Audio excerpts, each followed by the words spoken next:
എന്നോട് ഇടത് സർക്കാർ നടപ്പിലാക്കിയ ഏറ്റവും മികച്ച പദ്ധതി ഏതാണെന്ന് ചോദിച്ചാൽ ഞാൻ ലൈഫ് മിഷൻ എന്ന് പറയും. UDF അധികാരത്തിൽ വന്നാൽ ലൈഫ് മിഷൻ പിരിച്ചുവിടുമെന്ന് MM ഹസൻ. തദ്ദേശ സ്ഥാപനങ്ങളുടെ അംഗീകാരം അപ്രസക്തമാക്കുന്ന വ്യവസ്ഥകൾ എടുത്തുകളയുമെന്നും MM ഹസൻ പറഞ്ഞു. ഞങ്ങൾ UDF അധികാരത്തിൽ വന്നാൽ ലൈഫ് മിഷൻ ഉൾപ്പെടെ പഞ്ചായത്തുകളുടെ അധികാരം കവർന്നെടുത്ത് സമാന്തര സർക്കാർ സംവിധാനമാക്കി ഇവർ രൂപപ്പെടുത്തിയ ഈ 4 മിഷനുകൾ ഞങ്ങൾ പിരിച്ചുവിടും.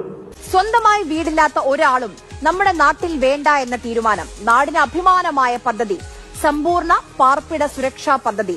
ലൈഫ് മിഷനെ അംഗീകരിക്കുകയാണ് നീതി ആയോഗം. രാജ്യത്തെ ഏറ്റവും മികച്ച ഭവന പദ്ധതിയായി ലൈഫ് മിഷനെ നീതി ആയോഗ് തെരഞ്ഞെടുത്തു. കുറഞ്ഞ ചെലവിൽ നടപ്പിലാക്കുന്ന പദ്ധതികളുടെ പട്ടികയിലാണ് ലൈഫ് മിഷന്റെ ഈ നേട്ടം. A comprehensive framework four affordable housing എന്ന റിപ്പോർട്ടിലാണ് നീതി ആയോഗ് ലൈഫ് പദ്ധതിയെ പ്രശംസിക്കുന്നത്. ഗുണമേന്മയും ചിലവ് കുറഞ്ഞ നിർമ്മാണ രീതിയും എടുത്തു പറയുന്നുണ്ട് ഈ റിപ്പോർട്ടിൽ.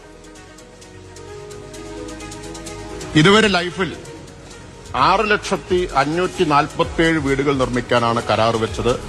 അതിൽ 4,76,076 വീടുകൾ പൂർത്തിയാക്കി. 1,24,471 വീടുകളുടെ നിർമ്മാണം നടന്നുകൊണ്ടിരിക്കുകയാണ്. ഫെബ്രുവരിയിൽ ലൈഫ് ഭവന പദ്ധതിയിൽ 5 ലക്ഷം വീടുകൾ പൂർത്തീകരിക്കുക എന്ന നാഴികക്കല്ല് പിന്നിടും.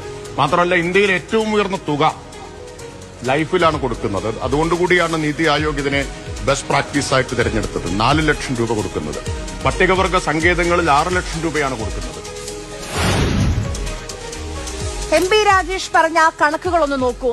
ലൈഫ് പദ്ധതിയിൽ ഇതുവരെ 6,05,447 വീട് നിർമ്മിക്കാനാണ് അനുവദിച്ചത്. ഇതിൽ 4,76,076 വീടുകൾ നിർമ്മിച്ചു കഴിഞ്ഞു. ബാക്കി 1,24,471 വീടുകളുടെ നിർമ്മാണം നടന്നുകൊണ്ടിരിക്കുകയാണ്. ഒരു വീടിന് 4 ലക്ഷം രൂപയാണ് സർക്കാർ നൽകുന്നത്. പട്ടികവർഗ കുടുംബങ്ങൾക്ക് ഇത് 6 ലക്ഷം രൂപയാണ്. സ്വന്തമായി ഒരു വീട് എല്ലാവരുടെയും സ്വപ്നമാണ്.